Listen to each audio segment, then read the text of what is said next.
你好，欢迎收看《新闻面对面》，我是谢仲。来，一开始为你介绍今天要请到的特别来宾。昨天第一位是立法委员芙蓉王世坚。谢院长，大家晚安。前民众党中央委员张义山。五哥，大家好。时事评论周伟航老师。大家好。右边为你邀请到的台北市议员张志刚。大家晚安。资深媒体人邱明玉。五哥好，大家好。资深媒体人黄明。大家晚安。好，那你闻得到那个味道？那对于柯文哲主席来讲的话，金华城或是郑丽仙所有这些案子，是不是那个侦办的角度越来越快？甚或呢，是不是会在下个礼拜？因为下个礼拜到礼拜六、礼拜天左右，也差不多到20号了。那对所有，尤其像应小薇她的羁押期就到25、6。那你说，如果你是检察官，现在是不是该写的一些书份，包括起诉书份，是不是都已经开始在准备所有这些了？好，可是最近侦办的很多的这些内容，还是引起大家非常多一些的关注。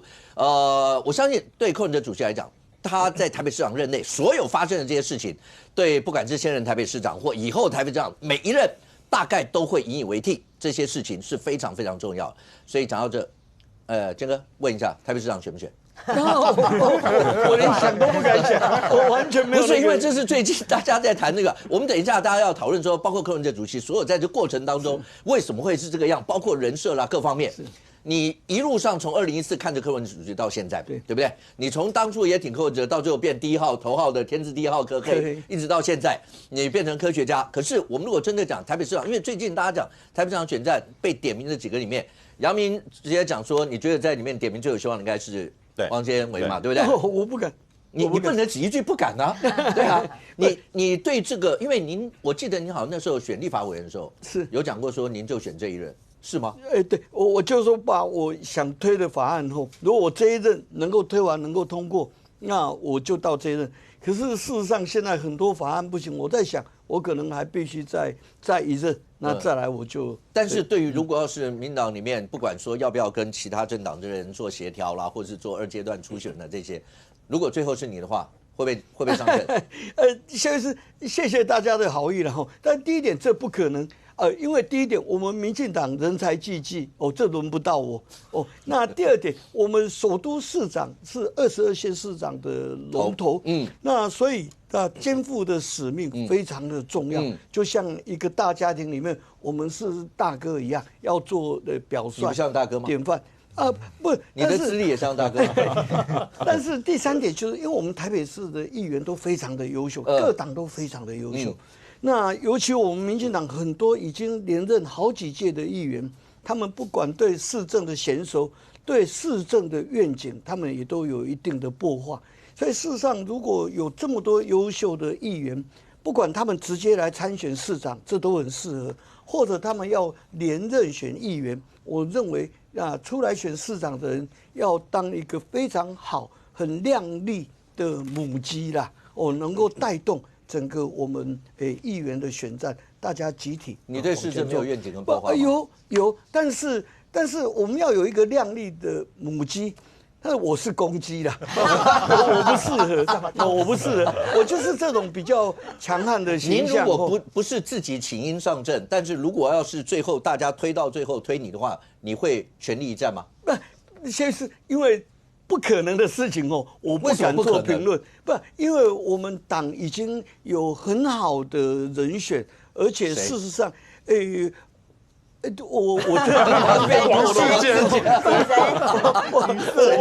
我不方便去透露，所以我完全不敢想。而且我现在在立法院有很多很重要的法案，我自己提案的。比方说针对薯条三兄弟，针对这个 ESG， 我们企业推动在这个金融税改的这个部分，我都有提很多好的法案。那这些到现在连一读都还没去能够排上，所以这是我必须在问政、在服务上面必须去加强的。这样好了，坚哥，我们听听看现场大家的一些想法，因为大家有什么问题想要问坚哥？因为杨明是最早说，你觉得最有可能？因为我看过那个坚哥的人气呀，就是那一次我这个柯文哲被收押之前最后一次我亲眼见到柯文哲的场合，就是学姐婚礼嘛，这个我在节目上面有讲那一段，对，蒋万安排一排，柯文哲排一排，再来王世坚排一排，而且王世坚那一排排最久，然后呢，最厉害是什么？有那个年轻人跑到坚哥旁边我是挺你的，我不是挺民众党的。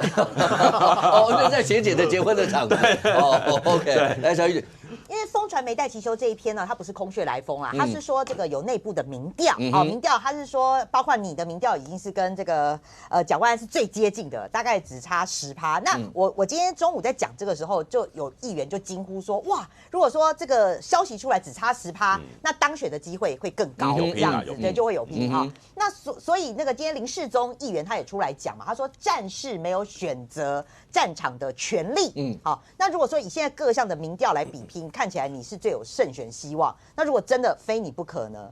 不，对，还差这个差10%，有人可能比我更强，谁差距会更小？小玉刚已经讲你是差最近的，对啊，其他我也不好意思讲啊。对，那你是差最近的。我在想，我们党中央还有很多可以来参与的吼，比方说，你话要说这么死吗？你话真的要说到这么死吗？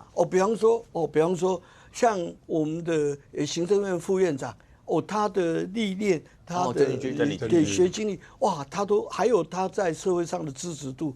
我觉得他就很适合，他非常适合而且他这个人千疮为怀。那先前他所参与过的每一项的这个公职生涯跟党职的任务里面，他都表现得。先跟我问一下，小玉刚才讲了一件事了，他就直接讲，你要把话讲死吗？还是说，如果讲所有，因为刚刚讲战士没有选择战场的权利嘛？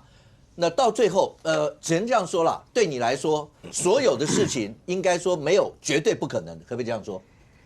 对，但是最不可能的就是说，当我完全没有这样准备的时候，说党要用征召的方式，除非这个方式，可是党不可能征召我，因为我们党还有那么多的选择排序，他何必找一位没有准备的王世坚？张思刚，你可以比较安心的。我帮坚哥讲话，因为民进党是一个有制度的政党。其实民进党在所谓的各地方县市长的初选制度里面，有包含所谓连任的选区，基本上是以连任优先嘛。另外非艰困选区，像高雄、台南的非艰困选区，大家就要表态嘛，我要初选嘛，就用民调来初选嘛。另外艰困选区是要尊重党主席跟中执会的。OK， 因为所谓的艰困选区就是没有到35%，上一次陈时中选了31%嘛，那艰困选区的部分，你就必须依照所谓党对于艰困选区征召人选的一些相关的办法。现在目前为止，民进党对于所谓的艰困选区的征召办法还没有定出来，所以坚哥才千疮为怀嘛，认为说有很多的人，定出来之后，他可能就会表态了。我即便定出来，我也不敢表态。OK， 一切党决定。那世刚听起来。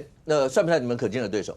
非常可敬啊！我第一次听到那个坚哥这么千疮为怀，是不是？他以前都是只要这个舍我其谁的这种风范哦。所以刚刚也透露第二件事情，就感觉坚哥觉得自己主席爱的不是我。有这种弦外之音啊，弦外之音。不过我说，如果坚哥选的话，我觉得台北市选战会很漂亮，对，会漂亮。不管是蓝绿两党啊，大家会毛起来，会成为一个经典选战。OK， 我要如果这样讲的话，以第三势力的角度来看的话，这场选战，你觉得坚哥？我觉得这第三势力应该还是会走，比如说阿苗嘛，一定会走一个整合的流程，必然的啊。因为现在单凭1对1啊，绿蓝在台北市毕竟就是有一个差距，你不把中间整合进来是不行。但是坚哥是真的有中间的票，他的中间票的程度比第三势力拥有的中间票还要多啦。大家都有亲眼目睹过他的一些人气的表现。他不要说是现在年轻人，你即将有票那种高中生，碰到王世坚都会叫他表演一次，然后他们要拍那个短影音，然后要上传 reels， 就是他就是有这样子庞大的动能。这在选举上，依照现在大家越来越走网络战的格局哈，我觉得要突破蒋万安，如果说真的差10%的话。要突破蒋万安，真的就是只靠这一个。那重点就是在于说，后续的整合阶段到底什么时候开始整合？这个过程中会不会有一些矛盾？因为有时候不是第三势力的问题，要跟坚哥比啊，打不赢啊。讲白一点，第三势力人打不赢，但是民进党内会不会有人就是还是觉得说，坚哥可能不适合，在底下动手动脚？我觉得这又是另外一个观察的点。好，那如果这样的话，那好嘞。之间，我们就以你现在大家媒体上面点名的刚才这一段，那不管你对台北市长有什么一些你跟想法，毕竟从当初的柯文哲的支持者，然后民党跟他们的合作，从2014年一直到现在，有没有看到昨天柯文哲在检方提讯的时候，在下囚车，然后要进侦防车的那个画面？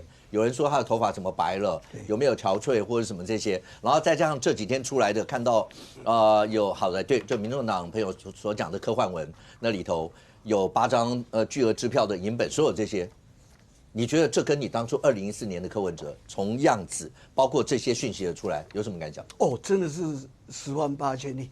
我柯文哲第一次扫街，其实是我带他去的，那是在我们党还没决定人选，那我们当然还称呼他柯医师，在提名那一年的旧历年，也就是那个年初了，我带他到我们迪化街年货大街因为他当时没有任何的助理，好像就只有一站然后他也没有任何连麦克风、大声公、战车什么都没有啊，所以他来托我当然就动员我们的助理，然后就带着他沿街扫。当时我看到的柯文哲让我看到一片希望，尤其是他送我那本他的书，我看了其实是蛮感动的。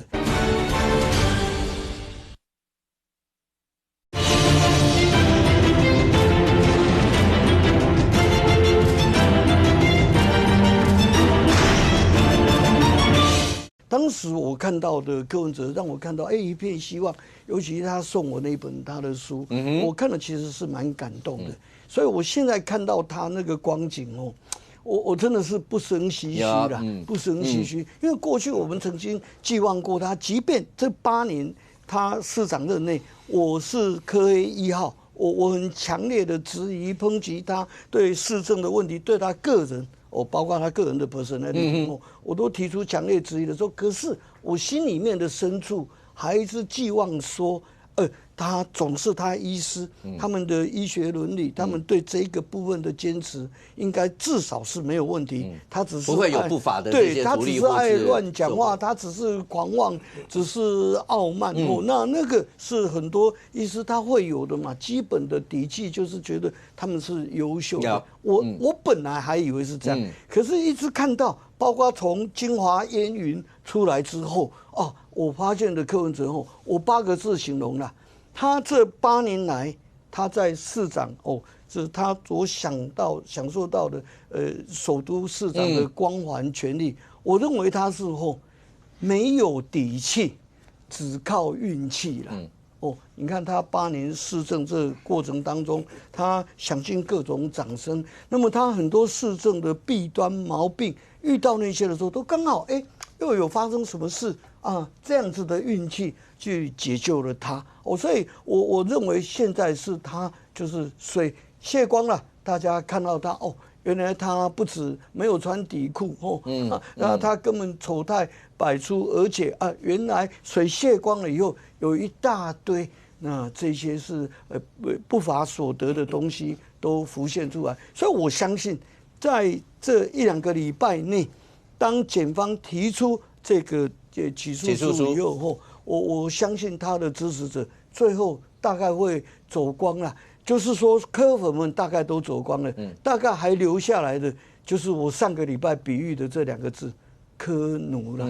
所以我也呼唤说，他们民众党他们8位的这个立委跟他们所有从政的议员们，我希望他们要认清看清楚这些事实，因为随着起诉书出来，那些先前一些柯文哲不堪文问的一些事实被揭露之后，我相信他们所有党公职都会觉得很难堪。那所以不要再帮他做任何的强辩。像他们里面有很多很优秀的议员，比方说学姐很优秀像他们的陈自然只是爱跟人家杠，但我相信他也是蛮优秀的。那奇怪的，过去可能柯文哲在，还有柯文哲光辉的时候，在余韵之下他们这些人还有一些朦胧美。那当面对这种残酷的事实，你应该做对价值是非的选择判断的时候，他们竟然还是那么蛮憨，要跟着柯文哲走的时候，那整个民众党会被他们带入死胡同。所以应该到此为止吧。民众党要跟着社会一起翻页，也就是说，柯文哲这张黑卡，即便是黑卡，但是它有期限的。它这个效期应该就是到那个起诉那一天，那么柯文哲这张黑卡就民众党你不要再刷了，因为他已经期限到了，被取消了。OK， 今天在现场里面，包括师兄委员刚刚讲说，从一开始柯文哲什么都没有，陪着扫街。预算如果照刚刚这样讲，是从最早的算是身边的核心幕僚开始一路过来。这秦华寿就不要讲嘛，你那时候是一路采访一路跑。对，那柯文哲到现在，预算我刚刚讲，看到柯文哲昨天出来的那个头发的样子，所有这些在比对现在好，今天媒体上讲。会不会真的柯文哲几个人是重罪起诉？然后当然你说像端木啊那些，是不是可能就比较轻？类似像这些，看到这些心里的感受。先讲刚才接着台北市长，因为当初柯文哲选台北市长的时候，其实苏贞昌对他很好。苏贞昌其实虽然说不要说你自己用无党籍选，其实苏贞昌说你加入民进党，你来参与。那时候他是党主席，因为这个叫做民进党党内的一些制度嘛，这些制度当然包含说你到底你之后如果当选台北市长，整个政党会做所有的资源的后勤嘛，包含整个纪律你要依照的民进党的党纲跟党章去做执行嘛。如果有民进党的帮忙，如果他现在是民进党籍，可能今天所有的事情不会发生。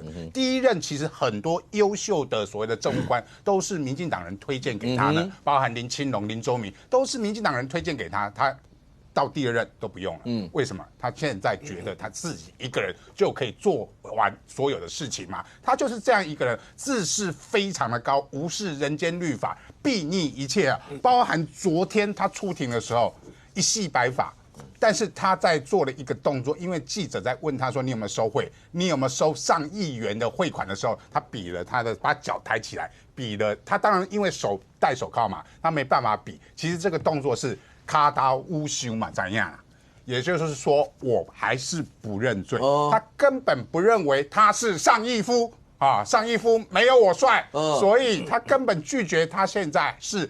所谓的收贿的行为或者图利的行为，包含图利的行为，陈佩琪也否认嘛，所以他到现在为止，我认为他在法庭上面还是坚持不认罪哦。但是你不认罪，但是起诉书已经写了90%嘛，因为其他人都已经认罪的情况下，甚至大部分人把所有的详情都讲清楚了嘛，所以被起诉书里面，今天又有媒体报道，有21个人被告，可能会起诉5个人，包含柯文哲、彭正生、李文忠、沈清清跟应小薇。可能会被起诉嘛？另外就是说可能会轻放4人，而轻放4人这个我觉得就是检调在办这个案子的时候非常聪明的囚犯理论的一部分嘛。他轻放了端木正跟李文娟这2个就是账房嘛。我把账房轻放，让账房吐出更多的资料的时候，我在所谓的起诉书里面所谓的起诉柯文哲的样态，或者是未来在法庭攻防上，我会有更多的证据力嘛。这个是检调为什么说会轻放端木正跟李文娟的原因。另外也要讲说囚徒理论，其实李文娟已经大部分都吐实了啦。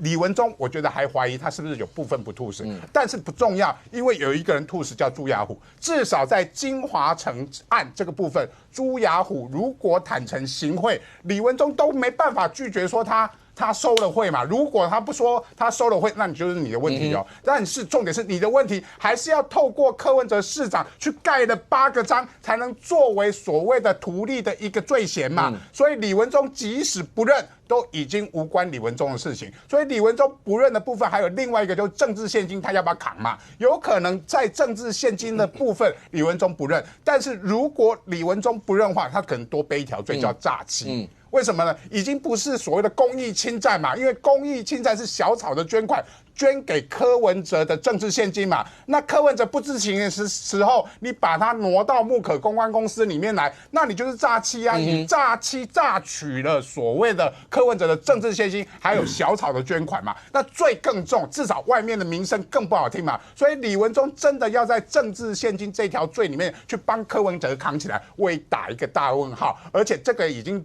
检联已经释放一个讯息，就是说李文娟认的是可能轻放的，那李文忠要不要认了之后，你也有可能轻放，至少罪嫌不会那么大嘛。所以回过头来说，至少我们知道说起诉书在可能下个礼拜或者下礼拜，所以年底之前一定会有看到这个起诉书。而起诉书之后，大家关心的就是柯文哲会不会继续延押嘛？那继续延押，其实包含还有很多财产来源不明的东西，不明的这个金钱，可能跟金华城案无关哦，可能跟北市科案有关，可能跟雨果市场案有关，所以这个其他案跟财产来源不明这2条，其实就已经构成我继续压你的非常充分的理由，更不用说你的犯罪所得，所谓的橘子还没有到案嘛？那橘子还没有到案，是不是有所谓的犯罪所得，我没办法追回嘛？再加上你柯文哲看起来你是有灭证串供，甚至在法庭上不配合的状态嘛，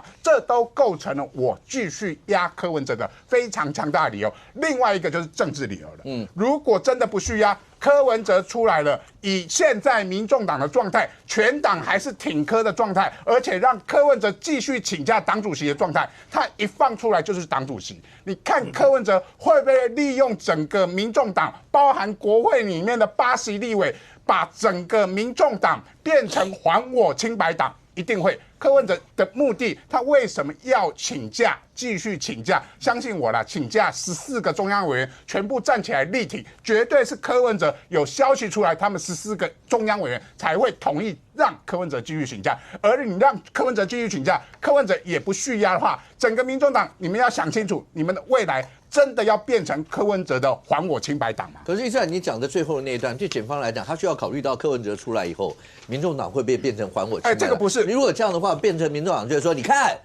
就是这个政治的理由，他们就是怕柯文哲出来以后，然后能够真的要还他清白，就是这样子啊。但是我说这个不是检联放不放他的理由嘛？检联放不放他的理由是其他的前面的这个司法，但是这个是我要提醒民众党自己要思考，你这个政党的未来。如果检联真的放出来，对你们真的好吗？所以为什么我一直说不要等起诉书？柯文哲现在的犯行就足以让民众党开除柯文哲嘛？我是第一个主张民众党依照党纪开除柯文哲的。郑文灿不是被民进党直接停权吗？至少停权嘛，你就不能当党主席嘛？那为什么郑文灿会被停权的原因不是起诉哦？原因是因为检联羁押一定起诉，按照民进党的党章。就是起诉就是停权 ，OK， 所以我按照检联的办案的这个规律，所以我认为他一定会被起诉，所以民进党就对郑文灿进行停权嘛。所以民众党你党内的纪律要执行啊，你的所谓的起诉就停权被柯文哲改得乱七八糟之后，你还是要按照整个原本党章的精神，把柯文哲予以停权。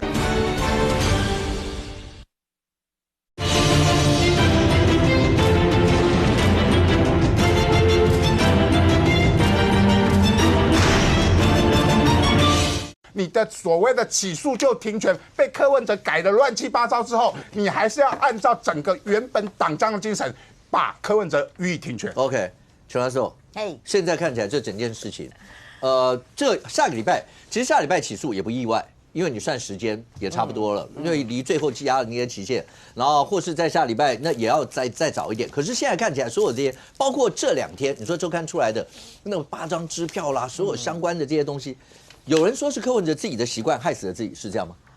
看起来是啦，哈，就是说他不太相信别人嘛。那我们先来看一下啊，这个是因为他现在很夯啊，因为大家现在我们记者同业哈都要看着他，他就是那个《镜周刊》的司法记者林俊宏，他就专门就是在写这个是类似的这个金华城政治现金啦哈。那我昨天有稍微看一下，就是说他有出来解释这个8张支票哈，为什么就是说柯文哲会故意去拍照，因为你这就是拍照，你留下了一个记录嘛。你想想看他怎么解释？因为我从那天周刊礼拜2出来以后，我一直问到今天，各位来宾大家有想法都可以告诉我，因为你不会看到有人，如果有任何非法的一些事情，大家在政坛也都这么久了，你会想到用支票？我一直到今天还在问，告诉我几个，就为什么会想要用支票的，就存一个支票挡在。如果第一个。如果那跟柯文哲一点关系都没有，我也不懂他为什么要留那个支票银本在的，而且说是巨额支票银本嘛，对不对？那如果是跟他有关，假设甚或是有涉及到任何不管图利或收贿非法的事，谁会用支票？好，这2个层面的问题。好，我先解答，就是说为什么他要拍照，那我再来解答为什么要用支票。那拍照的部分的话，就林俊宏啊，他认为说这个拍照到底有没有开 title， 他是打一个问号，因为他就说现在还在追查了哈，到底兑现了没？那他为什么要拍照呢？大概有几个理由，就是说看起来这个支票啊，这个现在是记在某一个人的头上啊，好，记在某一个人的头上。那如果兑现的话，那更有可能这个账就已经到这个某个人的户头里了哈。所以第一个，他就是说他拍起来，因为担心这个人呢是中饱私囊，好，万一这个支票已经兑现进到这个人户头里，那你不是死无对证吗？所以我要拍起来，好，我就是怕你被 A 走，怕被中间人 A 走，这是第一个理由。那第二个理由呢，就是说，因为他不方便好去拿这个大宗的钱，因为我记得前几天这个律师在你们的节目里面也没有讲到徐清煌说什么有家臣啊，家臣正称说那家里不要摆这么多亿，对，就说陈佩琪跟柯文哲讲说家里不要摆这么多钱嘛，甚至有上亿的钱嘛，他是说家里不要有这么多亿元。对，我在讲说，那如果亿元，因为他是说家里不要放这么多元，如果是家里不要来这么多亿元，那可能就是4亿元啊，或者什么。对，但是家里不要放这么多，因为那个是原文用上下引号的哦。对，那我也一直讲说，陈佩琪针对这件，我一直在等，我觉得陈佩琪应该针对这件事情出来，要予以严厉的驳斥或否认，因为这件事情出来。如果调查完，假设真的有这个家臣正称，而且如果调查是真的，那表示陈佩琪最起码知道有这样的一些款项的问，对，而且搭上这个8张支票就超过这周刊说超过上亿嘛，对不对？所以就是说，也许对柯文哲来讲，他不方便去这个立刻拿这么大宗的一笔钱，这个也是一个原因啊。那第三个，那就留着支票，对，就这个支票，所以先放在别人那边嘛。对，那第三个啦，就是说，是不是这个时候还没有出现橘子的角色？橘子去当车手嘛，然后到处去这个当车手的角色再去拿钱啦，哈。也许那时候还没有出现这个橘子，所以无论如何，应该是说这个支票超过上亿的8张支票，然后摆在一个人当中，他怕被这个人 A 走，所以这个也凸显到柯文哲不相信人的这种个性，所以他就拍照留下这个证据，但是也成为如果这个是真的的话啦，那也成为说检调要办案的一个很关键的证据。这个是林俊宏他去解析这个为什么这个8张支票的原因。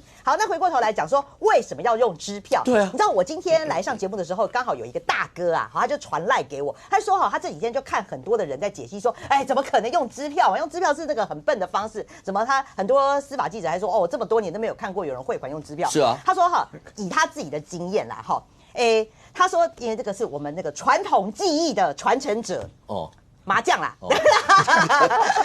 传统技艺 ，OK， 因为大家都叫我麻将小天后嘛，那我就说不是，我们是传统技艺的传承者。OK， 好，我们就用国粹的这个例子来讲好了啦哈。他说呢，他去打麻将，这不是我啦，是那个大哥他去打麻将，然后他说其他跟他打的有3个大老板。3个大老板里面是他是最穷的他最穷的。那他后来发现呢，4个人打麻将当中只有他一个人带现金，其他3个大老板都带支票。对，那他为什么呢？第一个，因为大家去到现场才知道说要打多大。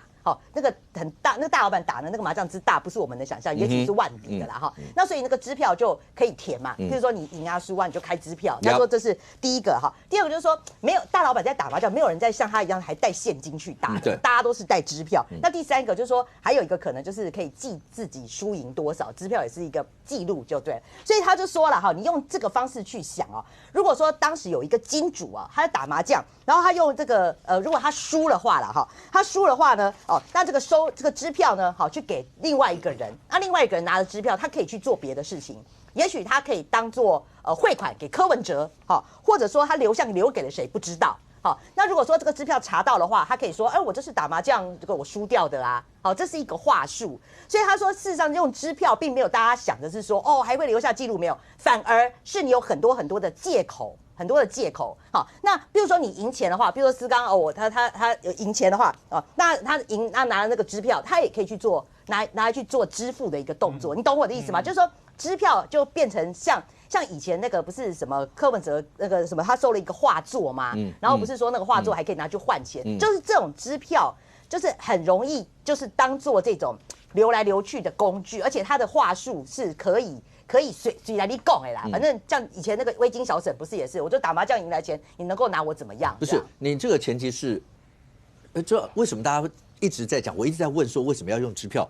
那因为政坛为什么以前大家看过任何如果要有不法的事，你几乎没看过用支票的，因为支票太容易查。就算你刚刚讲的那种状况，你知道吗？你刚设定的断点那种，各位知道支票拿去兑现。你要背书的，各位知道吗？是支票不管你有没有 title 有没有记名，你就算不记名，持票人就可以去嘎你后面要背书。也就是说，支票我一定找得到你所有的过程，你除非要把每一个人设定到都跟沈庆金一样，查到你身上的时候，你就跟他说，嘿嘿，我就是打麻将赢的，你能奈我何？对啊。那检调如果跟他说，你可以这样讲，可是我如果要真的查出来这个钱是汇款的一部分，经过你留的话，我用共犯办你。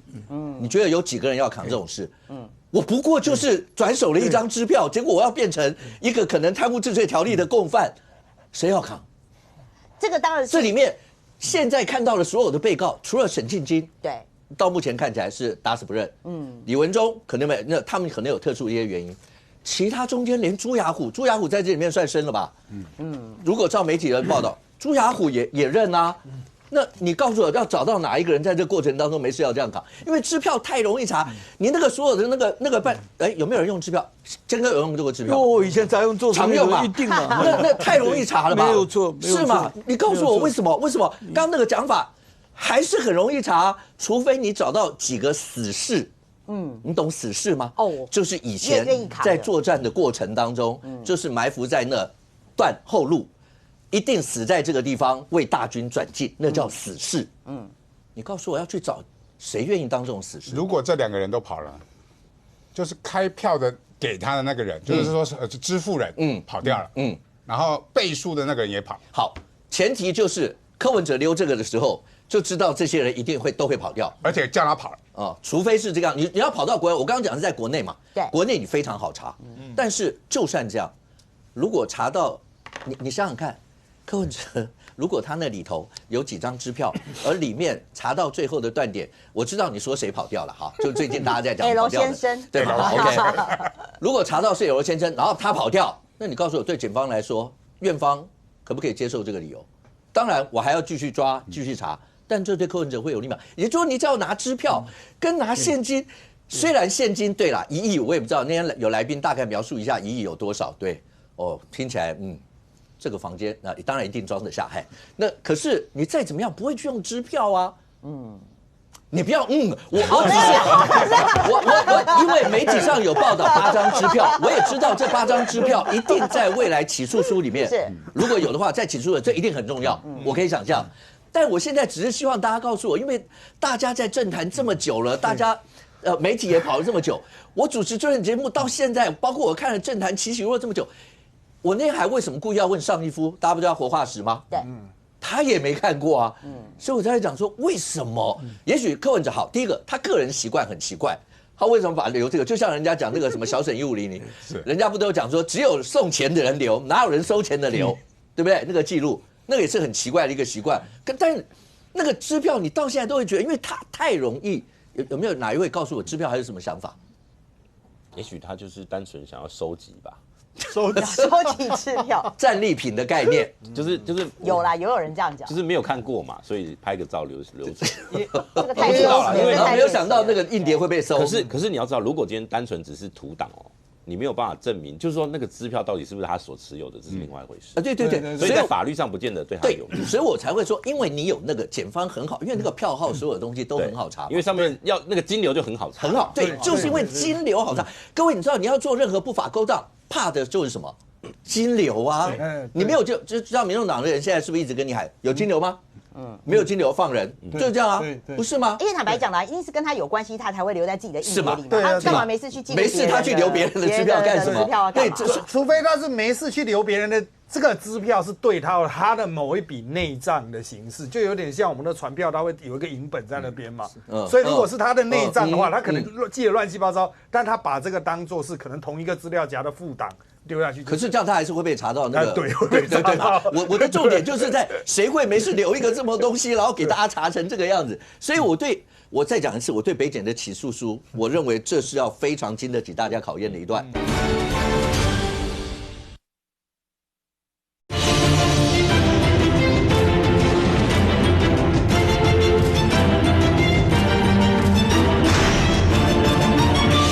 所以我再讲一次，我对北检的起诉书，我认为这是要非常经得起大家考验的一段，不是单纯我们这样讲，就连易善刚说的，易善你是不是讲说，如果被起诉，假设柯文哲，你说会不会接押嘛，对不对？对。你可以想象，对民众党的人来讲，有多少人？杨明，你告诉我，民众党人会不会寄望着看那个起诉书里面到底写些什么东西？当然，现在应该说不止民众党了，大家都在等起诉书，全台湾都在等啊。对啊，是啊，而且因为大家都认为应该就只有起诉这条路了嘛，那一定起诉就是好，那就是看起诉书内容为何。是好，那我觉得要先帮大家回忆一件事情，柯文哲的请假行为是为了什么？那时候查账啊，对讲那个账啊，他是很乱啊，为了自请处分，对，自请调查，对。因为我如果是主席，我怕中评会不敢调查我，所以我先请假，我先离开党中央的职务，你们才可以继续调查。可是没有想到，这个记者会开完没多久，他就被这个陷入金华城案收押了。对，所以实际上这个调查程序看起来民众党好像也没有交代后续啊，因为后来没有了。对，因为你也无从调查，而且政治献金也变成一个司法案件。对，好，那所以我就回到这个案子里面去哦，柯文哲还没有对。不管是政治献金案，乃至于金华城案，在民众党的廉政的纪律准则里面，有任何的所谓责任，起诉就会是一个分界线了，你起诉了就叫做嫌犯嘛，因为如果是不起诉，那就是没事嘛，起诉就叫做嫌犯，而他们的廉政准则里面有定一大堆哦，你违反什么什么什么什么什么哦，那应该要停权或除名。好，问题就来了。如果起诉了，他们看了一下这个起诉书内容，好像能反驳的几率很低的时候，民众党要继续北没无罪，没有金流，没有证据，还是大家看一看，我们决定把柯文哲移送中评会。这个就是一个关键的抉择点，就是一定是在起诉之后嘛，而且甚至有可能会有。我到时候要观察，就是谁开第一枪，呼吁柯文哲辞主席。如果起诉，会不会有那个人谁开了第一枪说，这个不行啊？有朱卫荣啊，004号党员，朱卫荣自己都快不保了。不，但是他不是党内有权力的人他不是。你讲这台面上这些，谁会先开第一枪？我说至少你要是中央委员、什么党代表，或者是什么这个什么立委啦、议员啦，就是说你要是党公职 ，OK， 他们的党公职会不会又有人开第一枪，说呼吁党主席应以大局为重，应该要立即辞去党主席，并且接受党内的调查。会不会有这样的一个声音？你觉得会有吗？我认为应该会有。你觉得会有？我认为应该会有，因为关键在于说这个起诉的内容，如果我刚刚能不能说服得了？对，就是如果你们民众党看完觉得这个太好辩驳了，北检根本是按什么路人于罪哦，然后。那当然就会全党去挺，对。可是如果有很多东西他们也没有办法解释，比如说支票是8张，到底是怎么一回事？金流到底怎么流？这个原来政治献金以外还有哪些账？如果有揭露这些东西的，那我相信啦，没有人敢帮柯文哲讲任何话。杨明，我问一下，如果照你刚才，因为起诉书虽然还没看到，但是现在以媒体就好那所谓的进检所披露的所有这些，我们假设。如果真的在起诉书里面，几乎都是像这样的一些的内容，包括我们看到的，像谢国良的那些钱啦，或是其他的一些大咖的那些捐献的钱，或是金华城里面，我们现在所看到就《镜周刊》讲的内容，假设起诉书里面跟这个若合符节就差不多，对，你觉得民众党的人会不会像你刚刚讲，一定有人就会出来开枪？我认为会，我认为会，因为其实像以我来讲因为我跟民众党很多朋友，我都会劝他们一句话了。我说留得青山在，不怕没柴烧了。不用全党，你不要最后柯文哲的清白是柯文哲清白，不要说最后为了捍卫柯文哲清白，连民众党都翻船。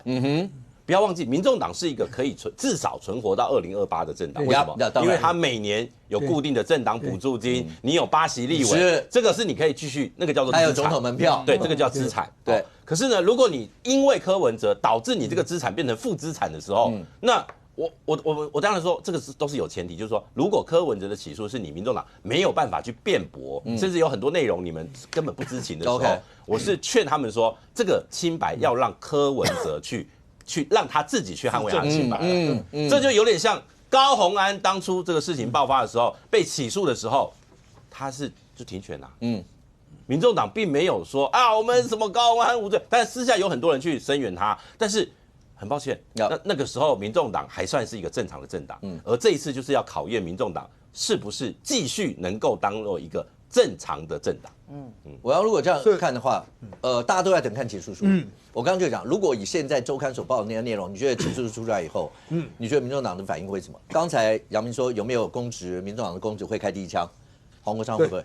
黄国昌他自己有说哈，如果柯文哲收了不该收的钱，他第一个会站出来了啊。不过现在如果要排，大概已经排到2000万左右了啊，这个有点慢了啦。所以现在大家是看他说以什么样的身影下来会比较好看。其实不止黄国昌、黄珊珊，或者像蔡壁如等人，大家也都在找一个最好的，不能说转身可能大概就是真的要跑了嘛。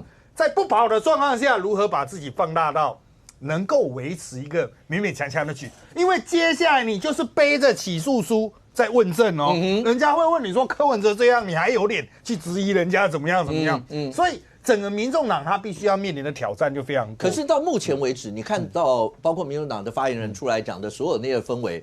感觉上还是第三刚讲的吧，就是还我清白党嘛，对，就是所有的感觉上到目前，最起码到目前你看到的都是这个样子啊。对啊，今天连尹锡悦的党都跳车了，可是民众党还是在挺所以尹锡悦忘恩负义，对，这个真的是哦，这个挺到就是一定还是会有一些党中央派，他必须要站在一个继续挺柯文哲的基调。重点是第一个，我们几个指标嘛，第一个12月7号那个党代表选举出来。大家占的党内的席次是多少？新的中央委员会的组成，他会去决定。那如果拿到席次不够多呢？我们来看嘛，黄珊珊他有没有怨言？有啊，他之前被停权出去之后，一直有人说新的中评会会让他复权，又有人立刻抛出了，这样很难看呐。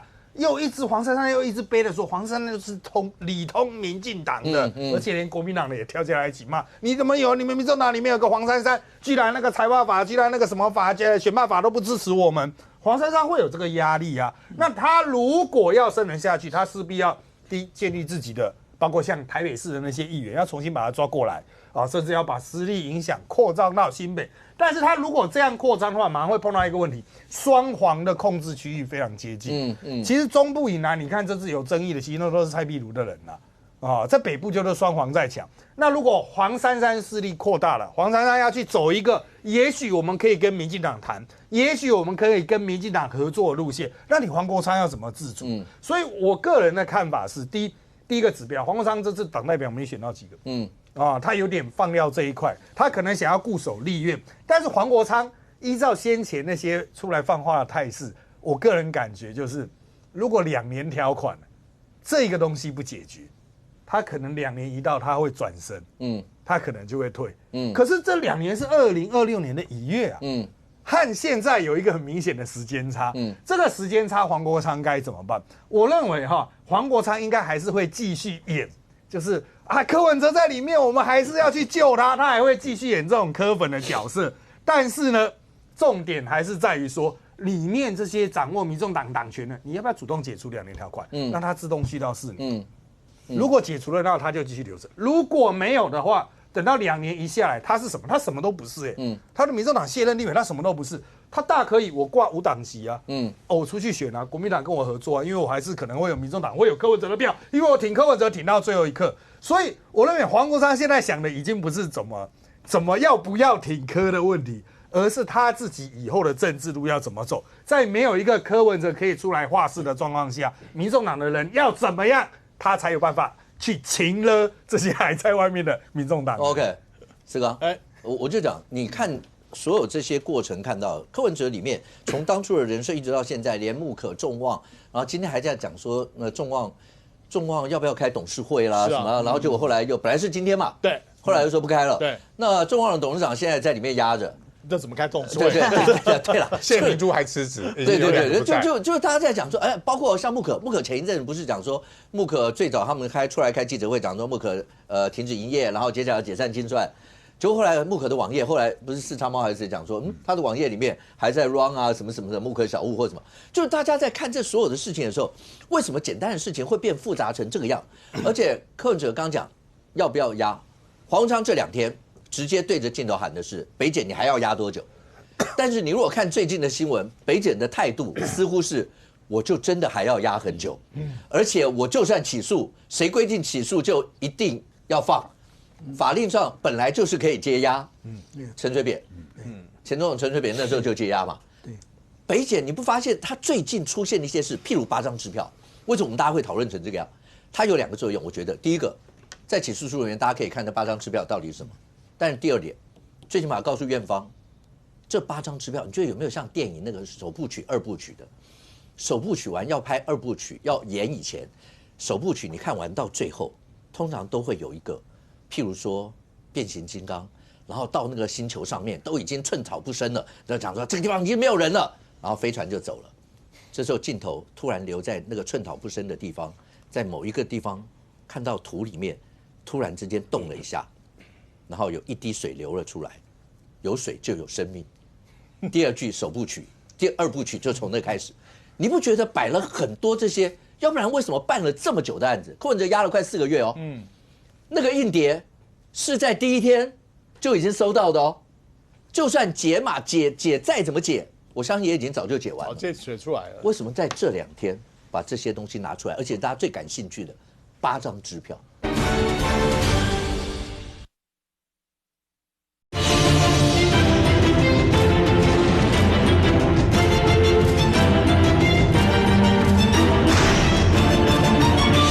我相信也已经早就解完了。这写出来了。为什么在这2天把这些东西拿出来？而且大家最感兴趣的8张支票。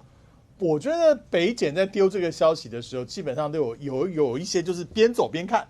第二个呢，其实在很多的资料出来之后呢，分批释出。一定是我手上大概已经全部的剧本，大概我可能也许在羁押第2个月左右，可能大致有个轮廓。有轮廓之后呢，比如说最早之前是应小薇的4500。然后再来就是笔记本的1500，然后后来出现了橘子，橘子。那但是我很好奇，橘子现在下落在哪里？你要讲到橘子，陈建仁他们现在是讲说，你们干嘛都把北检，他北检干嘛把橘子的比重看得这么大？他就是因为怕被你们压嘛，所以他才不回来。所以那现在橘子那边人在哪里？第2个，橘子手上还有没有钱的问题？对啊。那显然那个橘子手上一定还是有处理事情嘛，所以才会变得那么重要哈。所以橘子呢，大概就是第三部曲。那再来最近，本来沉寂了一段时间之后，又有8张支票，感觉是要为整个的起诉大概要开始有个轮廓，就从其他的外围开始，一直到自己的硬碟的内部资料等等哦。所以我觉得柯文哲当然以他的律师立场，一定希望他能够快点出来。当然，快点出来之后，第一个他也许可以面对很多的媒体。开始可以整军精武，给他把他的自己的团队重新再整顿，可以让他的政治能量也好，或对于司法的一些对抗，他基本上有个底气。所以呢，我觉得检方也有料到这一块，所以一定也在考虑到底要不要放他出来。因为放他出来，等于就是有点像纵虎归山，让他回到他自己熟悉的运作的环境。然后很多的那个司法在出庭的过程当中，我们的庭期呢有些拉得很长。你说那困扰会很多。对，然后庭期会很长，然后呢，柯文哲可能就会在全台呢开始走透透，告诉大家说他在过去4个月之内怎么样遭受多少政治迫害，怎么样就被压迫，怎么压人取供等等，然后我都不愿意来，我都认为我清白的，那检方的怎样，那个政治的效应加司法效应会变成一个螺旋，螺旋起来会很，我觉得那个部分是很难逆料，我觉得很难逆料，说不定那个这也会让整个政坛又出现一些震荡，这些震荡，因为出来之后，大家一定会把他对自己有利的部分，它全部都释出 ，OK， 所以呢，其实我觉得像民众党里面的人，大概都希望他出来之后，让民众党整个重整。然后再去对抗司法，然后国民党在之后恐怕也会开始在旁边观察，甚至如果出现局势一些变化的时候，两党之间的合作说不定又会出现新的化学变化，因为要面临到下一次的选举，所以这个后续的政治，我觉得基本上会非常的难以像一个黑盒子一样，难以去想象，所以在这个时候，我觉得检方也许也在做一个很长的思考。所以我看下个礼拜，也许在27号之前，说不定又会有新的东西出来。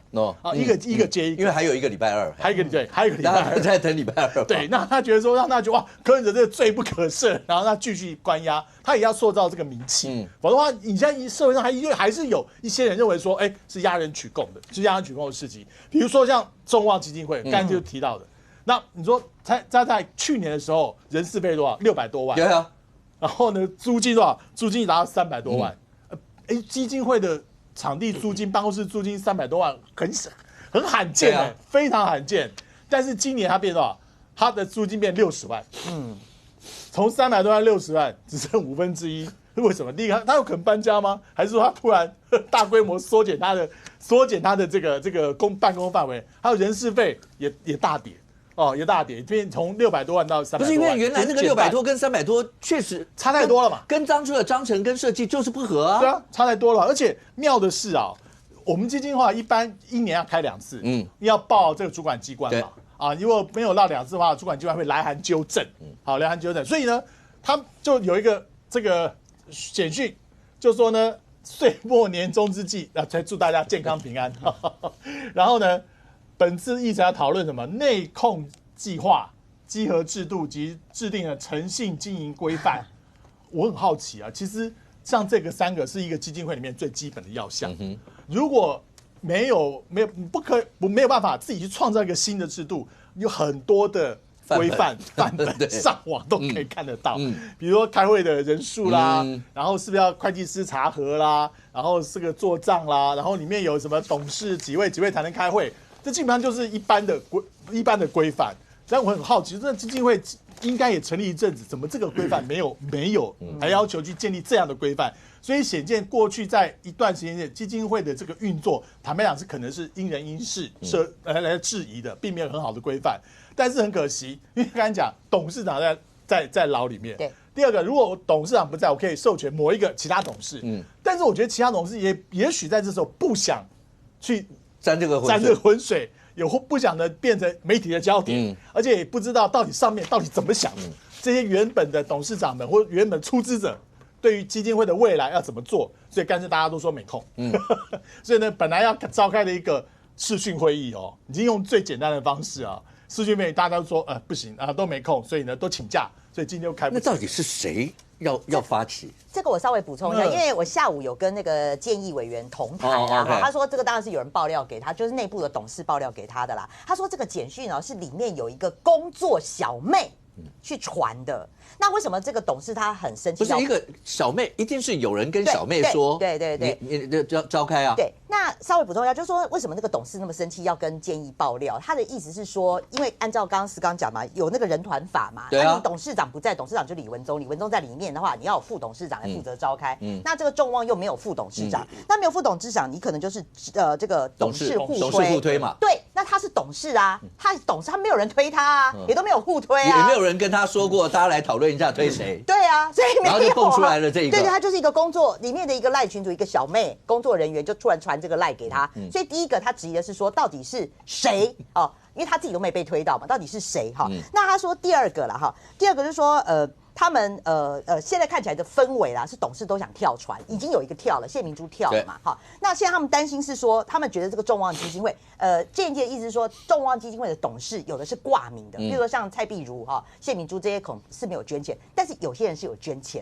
当时是有些人是有捐钱那他们觉得说我成立的目的是当然希望你做慈善公益嘛，可是现在看起来，要么你不是变成柯文哲的洗钱中心，要么就变成了这个竞选总部的第2分部，因为不是说他的钱都没有做公益，都拿来去支付房租跟人事费嘛，所以这些董事他们现在担心因为这个董事长李文忠已经进去了，他们担心就是说你现在是公益侵占嘛，不是讲说中温有公益侵占的事情吗？那他们也会这些董事会觉得说，天哪，那一个已经公益侵占会不会全部的人都被拉下水，然后大家都有事，那不如干脆来宣布解散算，是有这样子的一个氛围。解散你的那个基金要归公，对，就1000万归公嘛。那这个台北市政府社会局要负责因为现在还没有核备他们的财务因为他们的财务是没有会计师签证，所以送给台北市社会局，他们是没有核备，直接送给检联所以社会局是可以你财务没有所谓的核备的过程里面，直接宣布他解散把那1000万就归公我就要补充啦，他就说认为为什么现在急着众望要开会啦，因为他就他的了解是说，现在那个检调那边一直在逼社会局。就是叫他交出那个众望的这个账目出来，可是社会局就说，因为都没有核备嘛，他不是什么找不到会计师就没送对，找不到会计师还是怎么样，就一直没送。你一直开罚他了嘛，不是3万就罚了吗？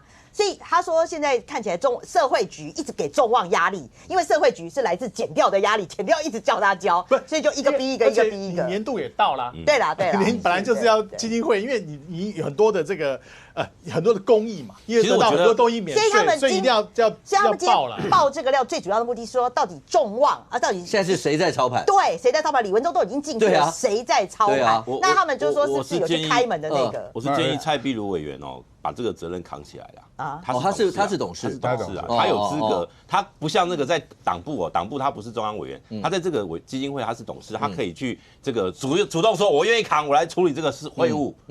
我觉得他应该要扛。如果照那相关的规定的话，那蔡壁如可以，因为董事互推嘛，对，董事互推，蔡壁如跟人讲说，那不晓得各位董事大家有没有人要？如果没有的话，那我就愿意自动请缨，然后大家总是要往下走吧，要不然这样一路下走，我可以想象，那烫手山芋谁都不想碰。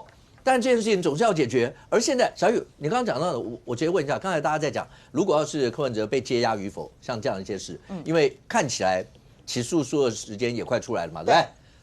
可是从民众党这次投票的那个投票率，刚才讲说，如果万一没有接押，柯文哲出来以后，思刚说他如果全身走透透，然后杨明讲说，那总是他们大家还会寄望着大家一起众志成城的看着他，当然要看起诉书的那些内容。可是从这次的投票，其实投票率很低。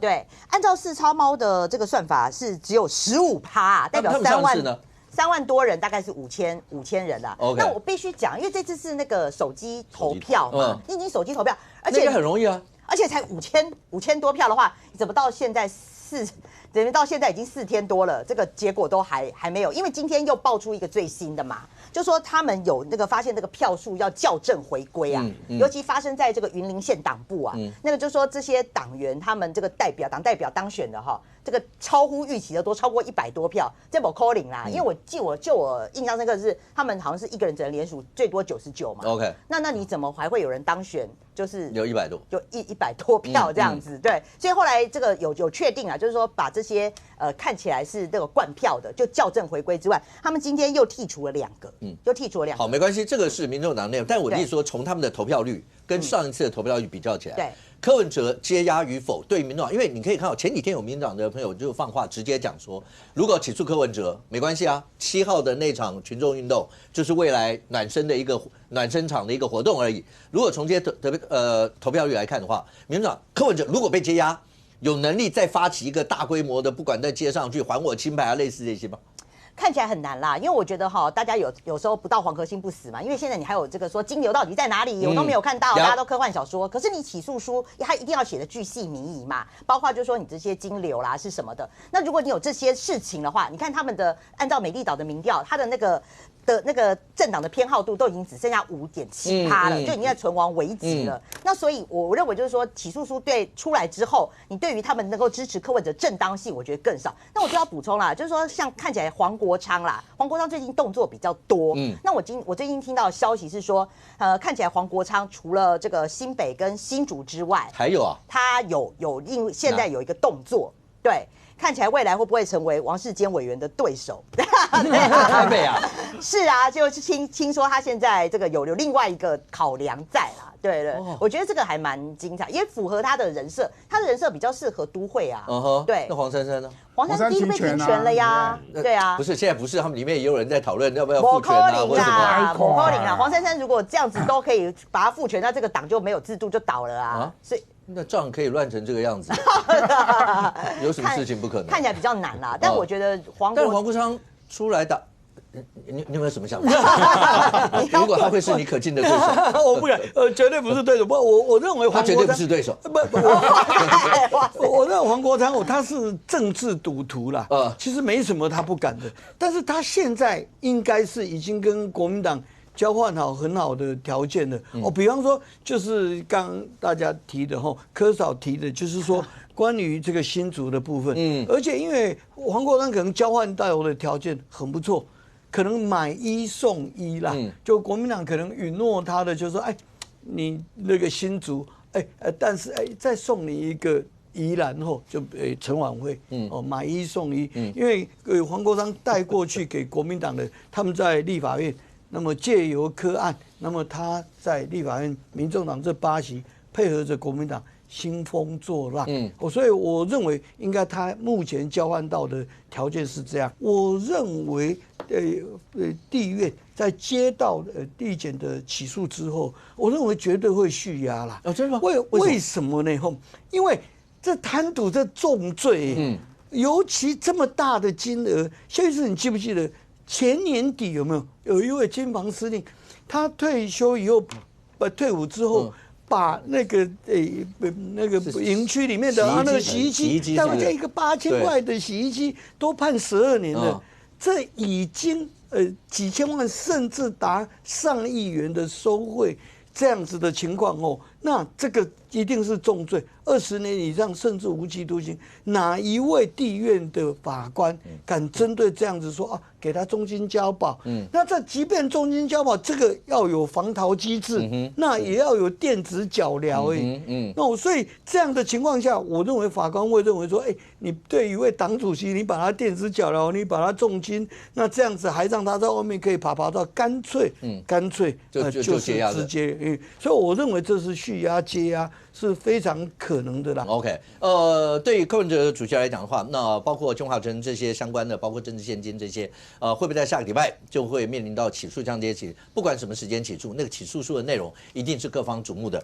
那能不能够真的端出说服所有的人相关一些的内容？对于民众党的朋友，看到起诉书以后，又会是什么样一些的反应跟作为？好，那是大家观察的一个重点。可是从昨天开始一直到今天，有一个话题一直是对大家来讲。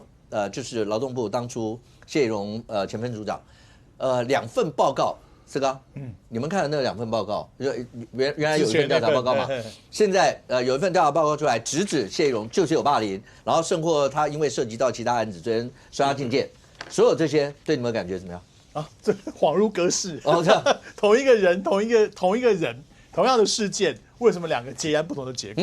那之前那份报告，那到底是怎么写？是梦出来的？是梦的吗？梦到这样写的吗？还是呢有什么人指示这样写的？然后当初的利益良善，在第2份报道里面怎么没有看到？然后今天看到说呢，他还要叫员工呢从1楼的走廊，对，沿着1楼跑到4楼去，然后呢还要那个在他前面报到。在4分组长前面报道，他才11职等，11职等其实在整个的这个官僚体系里面，并不算特别的高官了，就是中高级，还不到高级，他就能这样子摆官威，在一个地方做土皇帝。所以呢，当初谁 cover 他的人，我觉得要一连串把他拉出来。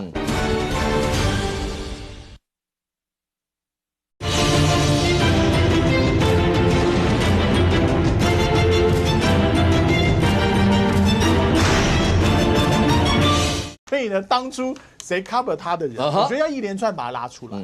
我觉得这份报告里面，就算新的报告，我觉得大概也就是顺应的社会对这个事情的评价了。其实你说也没有什么比我们这个当初所被挖出来的东西更多的嘛，也没有嘛。那了不起就是大家猎奇的要去看他的办公室啊，如何啊，怎么打这个装扮的很好，还找了名设计师来设计。但是中间很多的过程还是没有告诉我们当初是谁包庇谢宜荣。他在上面的上司是谁？他说他声称说他跟署长很熟，他常常跟师傅，然后常常跟部长打电话。那部长是现在这个部长还是以前的部长？但我想现在不是那个的，不是洪胜汉，是之前的还是更早之前的？他说他的体系到底是谁 cover 他这么久？我觉得这个部分，我觉得洪胜汉如果要做一个成功的这个部长的话，我觉得就要把这个事情呢把它揪出来。让大家觉得说这个劳动部里面是有纠错的能力，然后才知道问题在哪里。否则洪胜汉如果说只靠着昨天这份报告就要想这个事情，就船过水无痕，把谢宜荣呢就送到检调，然后检调之后呢就觉得这个事情要了结了。我觉得那有点就是切断点，这个断点呐。那后面的这些在里面的一些罪恶的结构，包括他之前说，里面有公务员跟部长对抗，那这些公务员体系是怎么样一个情况跟部长对抗？那对抗是有理还是无理？还是他是这些体系里面有情了？或某部分蒙蔽 ？OK， 我觉得这个都通通把它查清楚，把里面的一些老鼠屎把它都挖出来。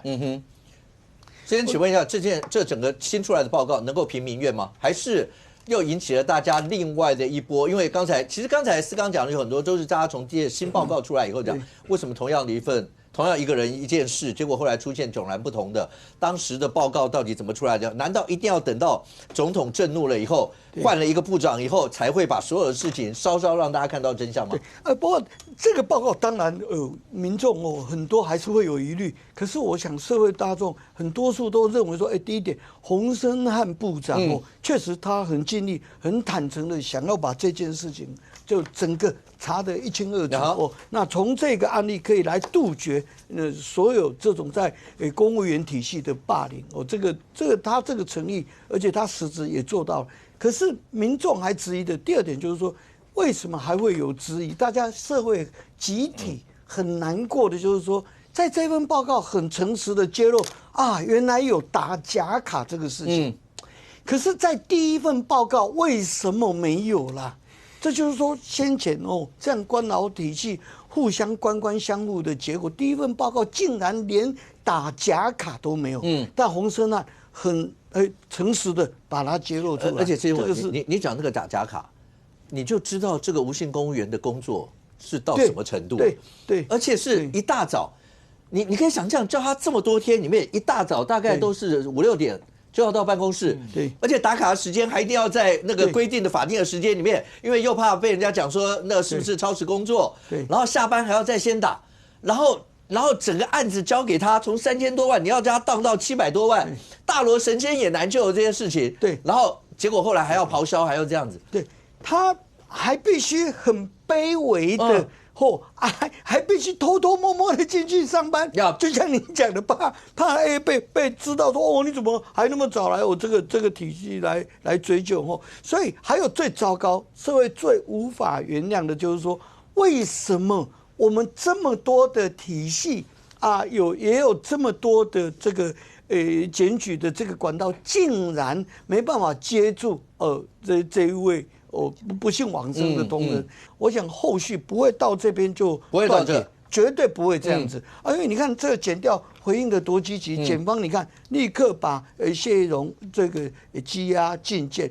当然他那个部分涉及贪渎，那个一定要办。他竟然挪用公款拿去装潢自己办公室，不打紧，这样子的装潢还涉及绑标，这真的可恶至极。所以我认为到现在为止，其实我们在执政党的这个部分对这件事情跟社会一样同仇敌忾。OK， 杨明。这些报告你自己看完2份报告，好，尤其这份报告，你看里面的相关一些内容，跟现在你觉得所谓的民怨的出口最大宗的那些地方比较起来，你觉得有没有办法满足所有大家想要回应的问题？我想我其实应该这样讲，这份新的报告它揭露了，就是说很多旧报告其实没有提到的资讯，比如说那个所谓的什么 AI 智能这个专案那个什么就服专案它原本呢这个设定呢，就是他这位无薪公务员，他是设定说应该至少要3000多万，结果呢最后那个谢宜荣跟他说，拍谁，我们了不起给你750万，你要把他打死，拜托，没有人就算了，你连这个相对的硬的预算都没办法给，好。你这个就有点，我觉得已经在职场上已经叫刁难了哈。可是问题就来了，那为什么第一次的调查里面完全没有提到相关的资讯？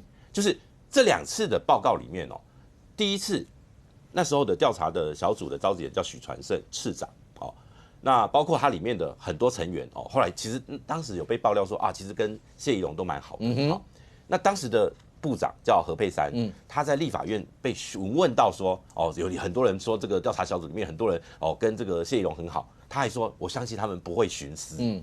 那新的报告出来的时候，也就证明了旧的报告是徇私，是包庇嘛。那为什么会这样？而且关键就在于，因为换了部长，政务次长是要一起下来的，现在是还没派人像所以许传胜啦包括后来蔡孟良这些都已经从原职调离了。好。在第2波的调查访谈的时候，似乎很多的员工愿意讲真话，就是原本他们不敢讲的，在这一波好像包括那个跑步的细节，包括你看还有人说什么，拜托不只要跑步还要有推播的，还要资讯人员还要做一张图卡，告诉你现在要去跑步了。我的天哪，我很难想象一个公部门会有这些奇奇怪怪的事情。可是为什么第一次的报告都没有提到？我觉得这是现在这个部长的挑战，也就是说。那你要不要把之前的那些事情，那整个小组，比如说送检察院，因为你没有提到这个相关的责任。昨天最多洪部长只有提到一点点，他是讲说，也许当时的长官是信任了下面的说法，可是这就没有回答到一般老百姓的疑问嘛。我举个例子，洪仲丘事件的时候，大家民众愤怒是什么？完全没有画面这句话。对啊。而这一次劳动部那个旧的报告，就是完全没有说明真相，也就是没有真相。你没有真相，你要民众怎么去相信你的报告是真的嘛？所以新的报告，我觉得我给洪部长一个肯定啦。就是说肯定说，哦，你愿意为了真相，包括引进外部很认真的调查的这些小组。可是呢，现在问题就来了，你敢不敢真的查上去？什么叫真的查上去？比如说像这个林淑芬委员，他之前受访的，他说他后面靠山是谁？点了这个名字，许明春前部长。当然，这是何佩珊部长任内要去查许明春嘛，我觉得也不容易。可是呢，未来在谢宜荣现在已经被收押进监，他动用救安基金那些钱，谁点头的？一个分署长能够随便动用钱吗？我觉得这个如果查下去哦。难怪最近我会发现奇怪，高雄市的那个市长选举哦，许明春已经从11月18号以后，他的脸书就没有更新了，他的粉专就没有更新了，看起来，我想他们心里面应该有数，就是恐怕大势已去。OK， 医生，我直接讲，是整件事情让很多人有怒火的，还有一句话，是一个啦，当然应该这样说，一个就是应该要还死者一个公道嘛，你看到人家妈妈哭成那样，另外一个就是4个字，利益良善。官官相卫，利益对嘛？怎么会出现一个利益良善？是第二份显然就不会利益良善嘛，甚至第二份直指说谢宜荣就是有职场霸凌的情形，跟无限公务员之死是有关系。是，各位你不要小看这几个字的关系，这份报告写的关系跟上一份报告写的关系，我告诉你它有多大的影响。第一个，他跟谢宜荣到底在未来他要打行政诉讼，要保他的官位退休金有没有关系？有。第二个，连这个吴姓公务员，他未来包括你说他的死亡，包括在抚恤的过程，所有那些都有影响。所以那几个字，当大家看到刚才讲说，哎，怎么会前一份写成这样的时候，直觉想的，那时候我记得他妈妈喊的也是，就是我们斗不过你们做官的，大家怕的就这4个字啊，官官相卫。对，官官相卫这件事，所以啊，洪申翰是救援投手。说真的，他第2份报告只不过是止血而已，没有再让对手得分而已。但是你不要期待洪申翰叫做大谷翔平啊，还要下去帮他打球啊，还要去打击。所以其他事情是不是劳动部应该负责？我觉得不是。但是是不是行政团队应该负责？是。所以监察院跟工程会要动起来嘛。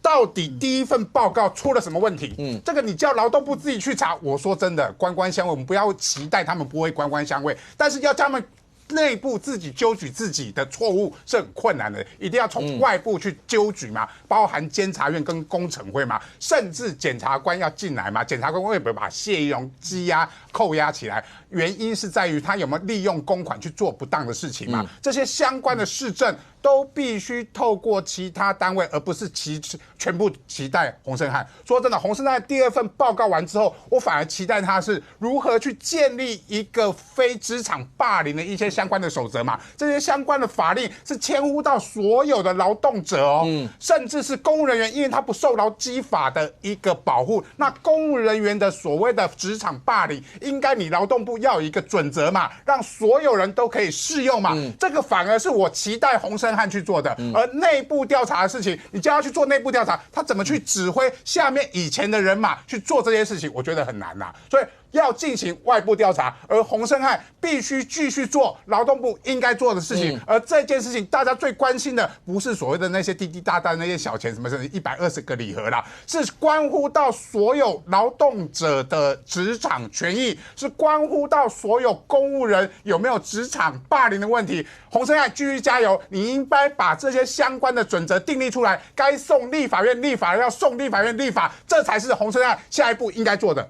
伟航有没有看到黄昌总召？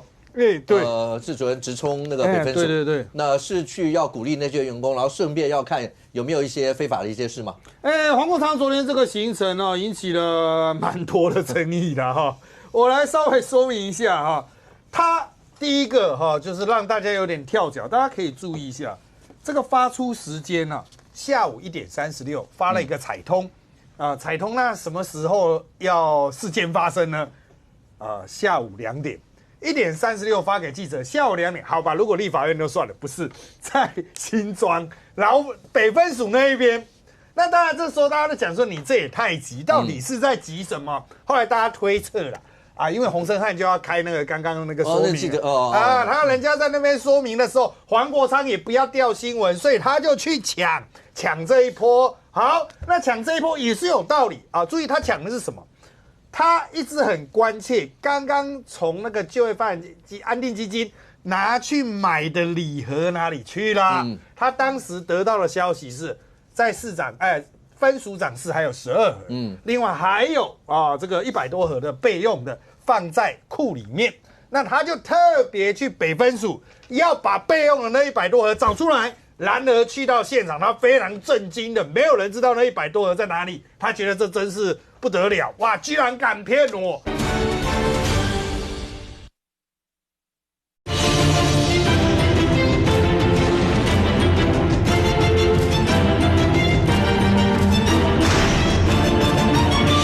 刚刚从那个就业发展及安定基金拿去买的礼盒哪里去啦？他当时得到的消息是在市长分署长室还有12盒，另外还有这个100多盒的备用的放在库里面。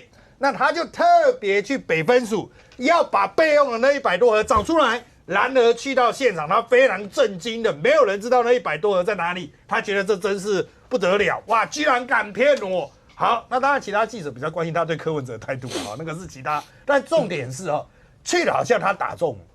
你跟我说有这些礼盒吧？啊，礼盒不见了。现在是怎样？但这并不是抓私烟案的时候，检方还没有侦办呢。昨天检方是连人都押了，人都押了，代表就是这一个采购，检方已经认为说这个采购是有问题的。当然这些东西是证物嘛，它应该要在嘛。可是这就是检方和那个北分署的问题了吧？你立法委员现在去监督，你顶多就是再补一下，真的有这个问题。然后实际上这个案子人都已经押了，你现在是在讲什么？所以。到了这个地步的时候，这所有人都想，你根本就是刻意要去秀，想要去说白了就是去洗掉。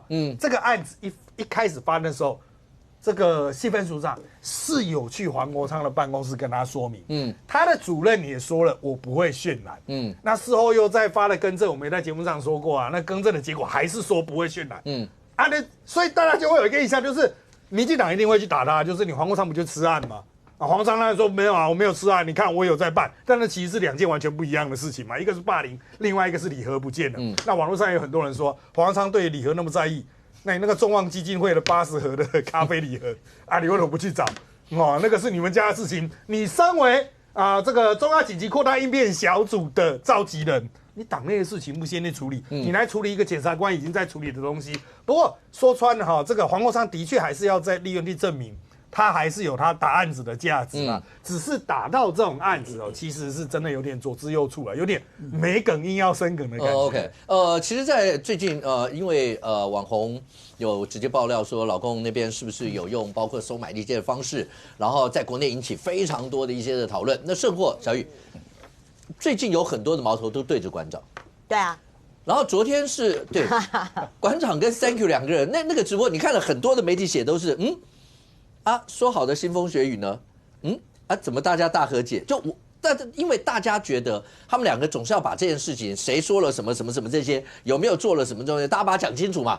OK， 就算你们大家要言语冲突什么无所谓，可以平和的把事情讲清楚。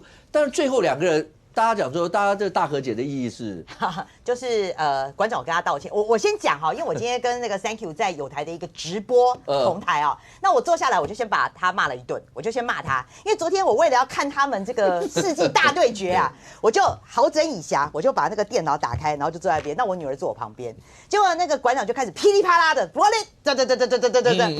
那好，然后我女儿就说：“妈妈，她这个，我就觉得很难交代。对啊，那我到底是要怎样关静音呢，还是要戴耳机呢？16岁以上，对啊，从头到尾就是对，直接尬发音多少钱？这个就没办法，所以我就把他大骂一顿。我说：你这个真的，这个馆长太夸张。那第2个啦你可以看到一个现象，因为今天上那个直播，哇，你知道有史以来抖内的人超多的，你知道抖内要干嘛吗？就是要留言骂 Thank You。”因为你知道，因为你如果抖内的话，你的留言会被标色块，或是可以置顶，可以停留一段时间。大家为了要骂 Thank you， 而且那个算是一个比较台派的节目哦，大家为了要骂 Thank you 就疯狂的抖内，所以尤其在抖内最多，就是要骂他。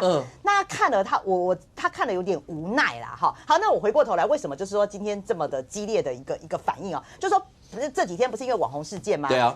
那个刚好那个 Thank you 要跟馆长大对决，那大家就期待说 Thank you 哦，你是这个好感觉就是台派的，你是要修理馆长哦，两个人会有激烈的这个交锋，我要看到血流成河，但是不是啊？后来他们两个对口之后呢，那个 Thank you 就说，因为他以前有讲馆长，就批评他说他的那个衣服啊都去中国带货啦，哈，批货啦，哈。那意思是说，这个台湾不是所有的人哦都可以去中国批货带货，意思就是说你应该有某种特权，或是给你某种好处，你才能够从中国这个批货带货回来。他的意思是这样。那后来这个馆长就很无奈，说他衣服赔钱什么，就讲了就讲了一些啦。那后来陈柏惟就整个态度放软，他就说好啦。那以后呢，我再也不会去讲你那个中国哈，你去中国批货的这个事情哈。然后馆长就突然话锋一转，就也为他就之前一直讲陈柏惟是性骚仔，就直接跟他道歉哎，哈，所以两个人就这样没了，就没了。我要看你的血流成河了，就没啦。所以你知道，所以你就说今天的那个网路啊，哇塞，就全部都一直在骂陈柏惟。我看到有一些台派的朋友也一直疯狂都在骂陈柏惟。陈柏惟就说啦，因为他今天会访问巴囧啦，所以他可能还会有一个交代这样。好，那你说馆长，你知道吗？因为很多台派去批评陈柏惟，认为就是他的态度让人家有点失望嘛。你怎么会这么软？可是有另外一派的是球迷，棒球迷。就是他们会对陈柏惟失望，是觉得说你怎么可以跟一个做球帮的人一直做球帮的人你可以跟他握手言和什么？所以等于说他同时这样的状况得罪两边呐，对对。那反正他说他今天会给大家一个交代。就看他的说法。OK， 其实这整件事情，因为在国内已经大概引起讨论好几天了。那未来到底这件事情还会怎么样一些发展？因为这跟两岸之间，对，它就是从两岸之间的关系开始一路延烧下来的嘛。而这几天对国人来讲的话，我觉得除了你会关注到刚刚那个新闻以外，你应该更关注的是，施建伟，老共这一次没有说话，他没有说他要军演哦。对。但是他已经是比实质上，这是96危机以来，他动用的包括海上的军力最多的一次，他等于是实质军演。对，那为这样的一个实质军演，对未来对我们来讲，两岸之间未来会有什么影响？因为以前大家都会发布军演嘛，你知道军演一定要公布有哪一些地方禁航啦，或者哪一些地方，他这次是我们公布说。他有7个地方，然后那宣布了是空域啊，什么什么就要保留区，就意思叫你不要去那些地方。但是他从头到尾没说他要军演。我们最担心的有一个状况是，老共会不会好？那时候说他重演，突然转战，他现在是连演都不跟你演，对，他就直接军舰就这样派了，对。不，先说，我先说，我不晓得，我以为说小玉很温柔，没想到他这么嗜血哈。啊，怎么？不是，我再补充一个，包括那个馆长啊，去吃那个披萨。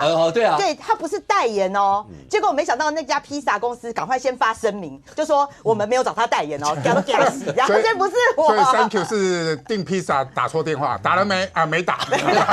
OK， 就有2个人没打。是。不，谢医师，我觉得您刚刚提到这个情况，我确实是我们特别要慎重、要小心的，而且我认为应该要警觉的。过去中共啊，他善于这个宣传，所以他过去啊，他是实质上3分做3分4分，但他讲宣传讲10分，他不但对他自己国内的他们14亿人来宣传说，我武为洋，我们厉害了，我的国他夺奖，同时他也对国际宣传，他要反美帝，最主要他要威慑我们台湾。过去他是这个样子，可是现在他渐渐变了，随着他军事武力的增强，他自己知道他自己实力大增之后，他现在是做得多，那说的比较少。我觉得这个就是我们要注意的时候了，因为他现在他的宣传有的甚至他还蛮隐身的，他其实做了很多的，其实我们的军方是有严格掌控这些事的。其实我如果跟大家报一些数字大家会觉得很可怕。其实到今年为止我待会儿补充像我觉得我们台湾岛不是说因为这样就要怕，而而是我们要注意说，我们跟中共的相处，那我们应该要怎样？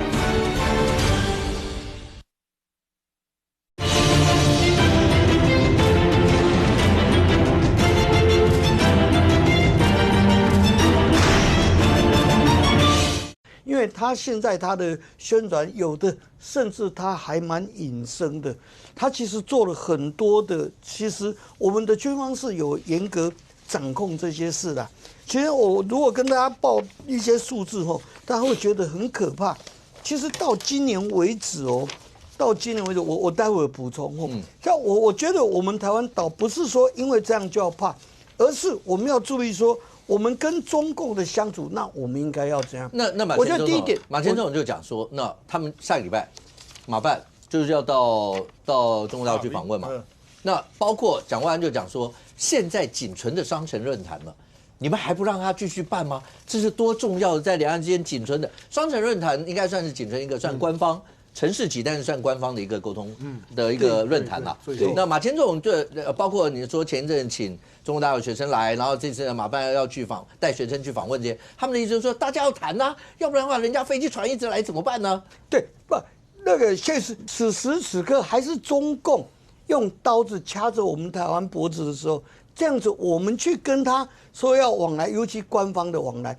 民间的往来就算了。所以马前总统说，他要带台湾的孩子到那个地方去，能够促进双方的了解啊。我认为照马英九的做法很困难，因为原因为什么？因为原因大家认为马英九是在追求他个人的历史定位，他寄望第2次的马习会，当我们有半数以上的国人疑虑这一点的时候，马英九，你身为我们台湾，你当过2任8年的总统。我觉得站在我们台湾的我们的国格、我们的全民的立场之下，谁去都可以，你去最不适合。所以我认为此时此刻，马英九应该悬崖勒马。来，四哥，民进党没有马英九就不会论述哦。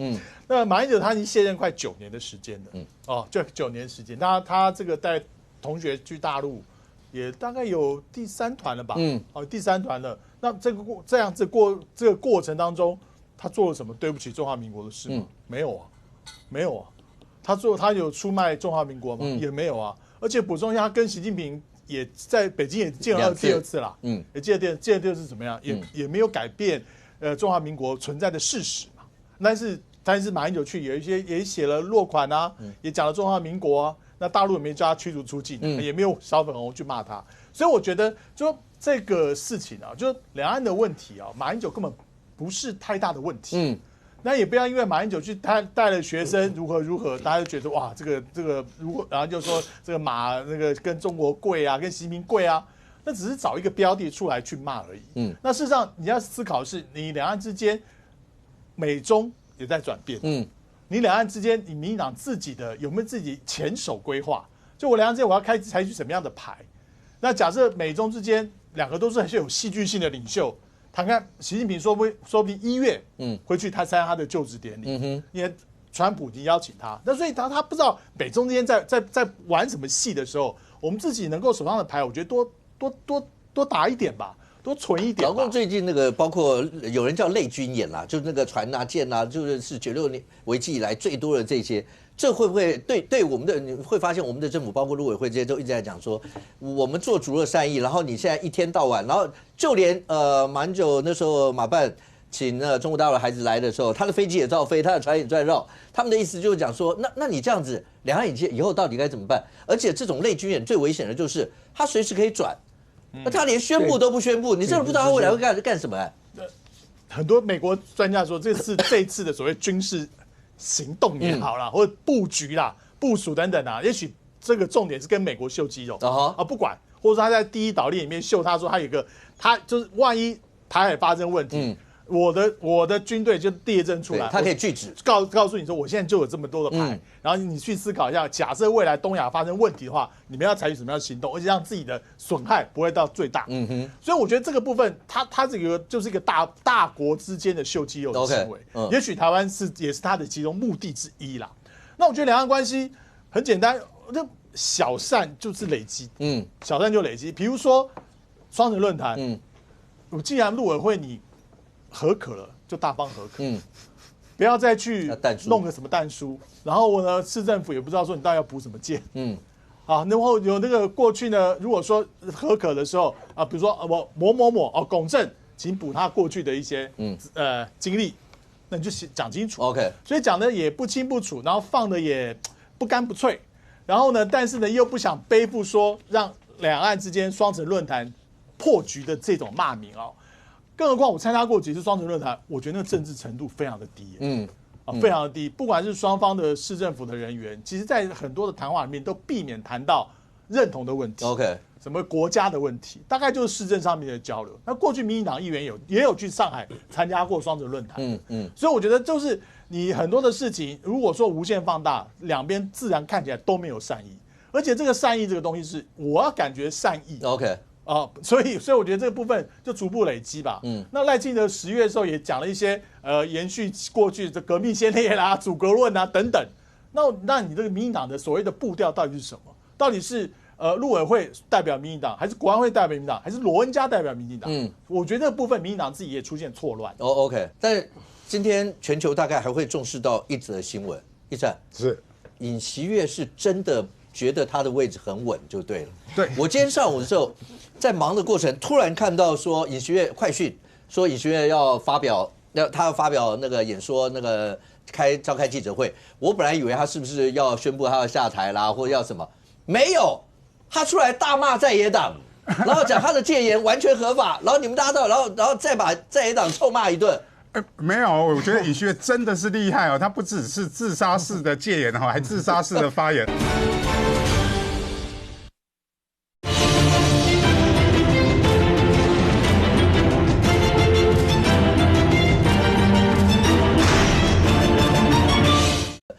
召开记者会，我本来以为他是不是要宣布他要下台啦，或者要什么，没有，他出来大骂在野党，然后讲他的戒严完全合法，然后你们大家都，然后再把在野党臭骂一顿。没有，我觉得尹锡悦真的是厉害哦，他不只是自杀式的戒严哈，还自杀式的发言。他说：“我哪算内乱？”尹锡悦全国谈话的自我辩护说，坚持戒严是正当的统治行为，拒绝辞职哦。他说是因为诬陷是在批评在野党，诬陷他内乱，是鼓动弹劾，无论是弹劾或者是搜查，他将奉陪到底，非常硬啊。我真的很害怕，很多韩国媒体都怕他做第二次戒严，所以为什么司法部已经开始做所谓的相关戒严相关的程序里面的做调查嘛，甚至跑到总统府去调阅资料嘛，就是害怕你在发布第二次戒严嘛，至少让你的戒严令是完全失去法律的效果嘛。因为尹锡悦当初在一张 A4 纸里面写下长达10行的戒严相关命令哦，你知道这戒严相关命令有多么严格？他在晚间11点发布戒严令的第1号公告，内容包含禁止一切政治活动，所有媒体和出版物均受戒严控制，也就是说都不能出版了。只要违反公告内容，戒严军可以在没有搜捕令的情况下逮捕或处决相关的违规人士。处决？你以为你金小胖吗？南韩被北韩的。真的是有够夸张，所以民众不是民众党讲到执政党的风向也变了。原本执政党是没有参与这一次的所谓的那个弹劾案嘛，所以190票嘛，因为只要10个过去，他们2/3 200席就可以弹劾尹锡悦。这一番发言之后，第二次弹劾，你在发动第二次戒严之前，我先发动第二次弹劾，第二次弹劾有可能执政党就有部分议员实在是受不了你尹锡悦的发言了，结果全部跑去支持弹劾案。弹劾案是有可能会过的，而且3星最大工会现在全国包含工会也好，民众也好，都出来扳倒李尹锡悦的行列，站出来反抗民主政权。3星最大工会发动这个罢工最好罢长一点尹锡悦坚持久一点，因为这些转单的效应对台湾的厂商都是有利的。OK， 对，杨明。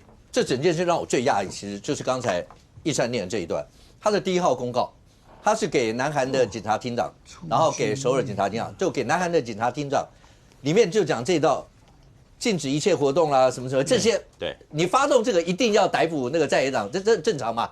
然后包括我们那时候讲说，大家围的一定就是国会大厦，所以呢，议员要进去。那部队本来以为要去打北韩，结果没有想到下来以后是要抓议员。最恐怖的是这个词处决，所以南韩那天晚上是有可能腥风血雨的哦，因为你只要反抗的话，他可能处决。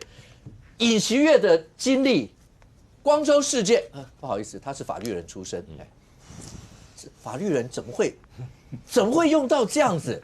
他还是光州事件的辩护人，所以你知道那个过程是有多血腥，然后他竟然直接下了这号公告。对，当然我觉得像韩国为什么会把这个动荡不安哦，居然是由总统亲自来酿成这样的一个政局的变化。也许啦，我觉得我们就把它当成是一个这个做政坛的实境秀，来提醒大家独裁者有多可怕。尹锡悦某种程度上哦，那天晚上我们必须还是要再次肯定一下韩国军方，他们的军人相对来讲是克制的，是。否则如果真的是很认真要去抓这些国会议员的话，哇，那真的不得了。可是因为我觉得我们的时代真的改变，就好比说，在台湾，我相信啦，即便如果我们真的发生类似的事件，我觉得也不会也会有很多的军人应该是抗命的，或者说消极以对，对，就爬不过墙啊，没错。那尹锡悦现阶段他就是抱仗着上礼拜你看你弹劾我没过啊，你看我突然就这个凶起来了，不要忘记啊，马上又要再一次了。是啊，可我是不知道尹锡悦是那个叫你知道有一种叫独孤求败那种感觉，就是我想要再被弹劾一次，可能他有这种所谓的。可是你知道独孤求败的底气是他的独孤九剑真的是举世无双，他求败的原因就是我没输过。他好了，对，上次弹劾反正也没过，他没过，他就觉得我没输过嘛。因为他甚至可能有一种想法是说，就算弹劾过了，你还要进宪法法庭不是你国会弹劾完我就下台啊，后面还有一段可以吵的嘛，他就想要跟那个对赌嘛。那现在问题马上来了，执政党不挺尹锡悦的时候，这个才是尹锡悦现在的罩门。那我觉得尹锡悦一直在挑战，他在测试他们的底线吗？我不是很能理解，就是说他到底是在对韩国的民主是太有信心，还是太没有信心？所以他一定要用这种方式来凸显出韩国民主制度的漏洞。OK，不过你可以从这个感觉得出来，对民主，其实民主非常可贵，可是民主也非常的脆弱。碰到一个这样的总统，突然之间莫名其妙，还可以讲说，只要有人违反的话，逮捕，你可以想象那过程，他一定是必要手段。处决，这个词一讲，我今天我看到他的第一号公告的时候，我所有的眼珠子只看到那两个字。我难以想象在大韩民国会出现，我以为我就看到北韩的公告。北韩这次好安静啊！对，你知道你完全没有办法想象这件事情。对对对，所以相对这样，你会更珍惜在台湾所拥有的一切。OK， 那所有这些好，你说在未来韩国政坛还会怎么样？那更重要一点就是对国人来讲的话，你会关心的是，柯文哲主席，包括这所有的案子，会不会在下个礼拜就会有一个起诉的一些内容？如果真的有起诉书，到底会怎么样？我们大家拭目以待。非常谢谢现场所有来宾，也非常谢谢观众你的收看，我们明天见，拜拜。